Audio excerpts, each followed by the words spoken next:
नमस्कार. मी गणेश निलकंठ पाटील. तुम्ही बघू शकता दिवा विभागात किती मोठ्या प्रमाणामध्ये पाणी भरतो आणि या पाणी भरलेल्या ठिकाणात अनेक तक्रारी देऊन अनेक वर्षापासून तहसीलदार उमेश पाटील, युवराज बांगर ही लोक असल्यापासून यांना अनेक तक्रारी दिलेल्या आहेत. मंडलाधिकारी सपना चौरे यांना ही तक्रार दिलेली असून कोणत्याही प्रकारची कारवाई करायला ही लोक येत नसून आता तुम्ही बघू शकता समोर सपना चौरे असून त्यांच्या समोरच JCB हा मँग्रोजवरती ढकलला जात आहे आणि मुक्ता बिल्डर प्रवीण सखाराम पाटील हे जी माणसं तिथे उभी आहेत आणि ते सर्व ही कामं करून घेत असून हा काम एकनाथ शिंदे जो महाराष्ट्राचा उपमुख्यमंत्री आहे त्याचा आहे आणि कल्याण ग्रामीणचा खासदार श्रीकांत शिंदे याचा आहे आणि यांचा असल्यामुळे अनेक तक्रारी देऊनही अधिकारी यांच्यावरती कारवाई करत नसून तक्रारदाराला धमकवण्याची कामं करत असून दिवसाला 2 ते 2.5 हजार मातीच्या गाड्या येऊन इथे खाली होत असून अनेक मँग्रोजची झाडं या लोकांनी भरावात दाबून टाकल्यात, मारून टाकल्यात. नैसर्गिक नाले बुजवलेले आहेत. आता तुम्ही बघू शकता ही सपना चौरे जी मंडल अधिकारी आहे त्याचा अधिकारी आलेले आहेत. त्याच्यामध्ये संदीप नामदेव भोईर आणि किशोर तुकाराम जाधव ह्या लोकांनी माझ्या घराची तक्रार अनधिकृत असल्याची दिलेली आहे, मंदिराची तक्रार दिलेली आहे आणि ही लोक बिल्डरची माणसं असून इथे अनधिकृतपणे भराव टाकण्याची कामं करत असून बिल्डरसाठी लोकांना मारहाण करणं, त्यांना उचलणं, धमक्या देणं असे अनेक गुन्हे त्यांच्यावरती दाखल करण्यासाठी लोक गेले असता कोणत्याही प्रकारचा Mumbra police station, डायगर police station यांच्या विरोधात तक्रार घेत नसून यांचे या भागामध्ये अनेक लोकांच्या जमिनी हडपण्याची कामं करत असून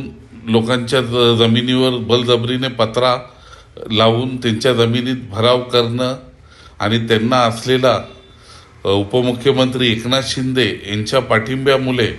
गाववाल्यांच्या जमिनी लाटणं आणि अशा अनेक गैरकृत्य करणारी ही माणसं एकनाथ शिंदेची असून तुम्ही बघू शकता महेश पाटील यांनी तिथे चाललेला गैरकारभार आणि गणेश पाटील यांनी हा वारंवार तक्रार देऊन व्हिडिओ काढून कोर्टात, हायकोर्टात दाखवला असल्याने कोर्टाने या कामाला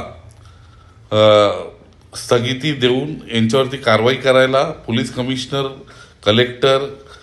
कॉर्पोरेशन आयुक्त यांना सांगितलं असून कोणत्याही प्रकारची कारवाई या लोकांनी केली नसून या लोकांनी हायकोर्टाच्या ऑर्डरलाही केराची टोपली दाखवली असून अनेक वेळा हे करून कोर्टाने सांगितलं होतं की जर तुम्ही कारवाई न केल्यास तुमच्यावरती कंटेम्प्ट दाखल होईल. या कंटेम्प्टच्या ऑर्डरलाही न घाबरता ही लोक सरसपणे त्या बिल्डरचा काम करत असून बेकायदेशीर 226 एकर जमिनीवर आणि खाडी पात्रामध्ये मातीचा भराव टाकून मँग्रोजची कत्तल करून खाडी बुजवण्याची कामं, नैसर्गिक नाले बुजवण्याची कामं चालू असून कोणत्याही प्रकारची यांच्यावरती कारवाई होत नसून गणेश पाटील आणि महेश पाटील यांनी वारंवार यांचे चाललेले बेकायदेशीर कामं ही दाखवल्याने गणेश पाटील याचा राहता घर आणि मंदिर जिथे त्याचं ऑफिस आहे तिथली पिटिशन हायकोर्टामध्ये दाखल करून त्यांनी तोडण्याची हे करण्यासाठी हे केलं असता हायकोर्टाने त्याला कोणत्याही प्रकारची ऑर्डर न करताना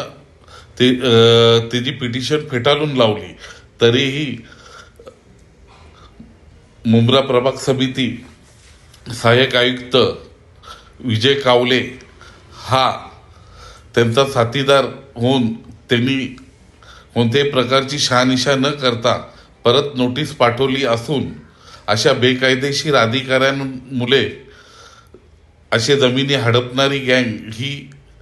इथे सक्रिय झालेली आहे आणि गणेश पाटील यांनी वारंवार तक्रार दिली असून पण त्यांच्यावर कारवाई होत नाही. तुम्ही बघू शकता